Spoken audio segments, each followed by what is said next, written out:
It's one of the worst calls a police officer ever has to respond to, a hostage situation involving a child. It happened in Starkville this morning. A man held a 4-year-old autistic child hostage for several hours. WTVA 9 News has some of the dramatic police radio traffic as officers responded to that emergency call. We have a call on the line advising that a black male subject with no shirt on, wearing black and red pants, is fighting a female and several other subjects in front of this apartment. WTVA's Chris Knowles was the only reporter on the scene of the standoff early this morning. He's live in Starkville with the latest on the investigation. Chris?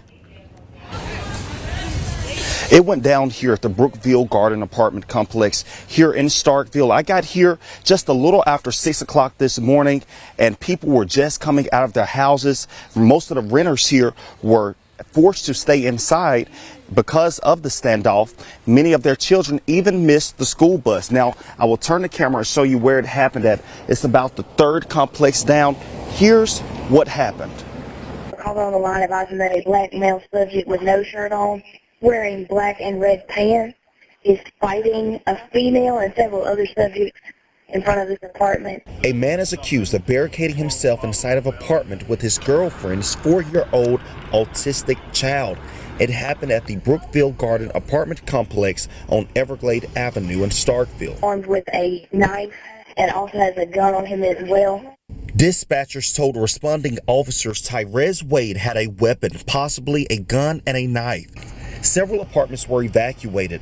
Officers negotiated with Wade for more than 2 hours. Wade would not release the child and went live on Facebook during the standoff.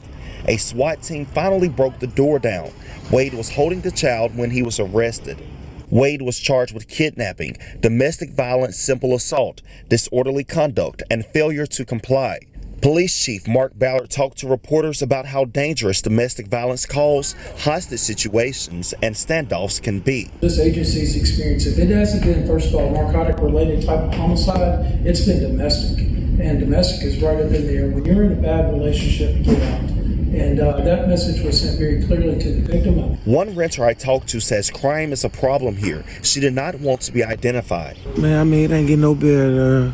You can't never get no sleep over here. Try to look around the police over here. I just want to get out this neighborhood. Wade is behind bars tonight in the Oktibbeha County Jail. And by the way, officers did not find a firearm when they went inside of the apartment. Live in Starkville, Chris Knowles, WTVA 9 News.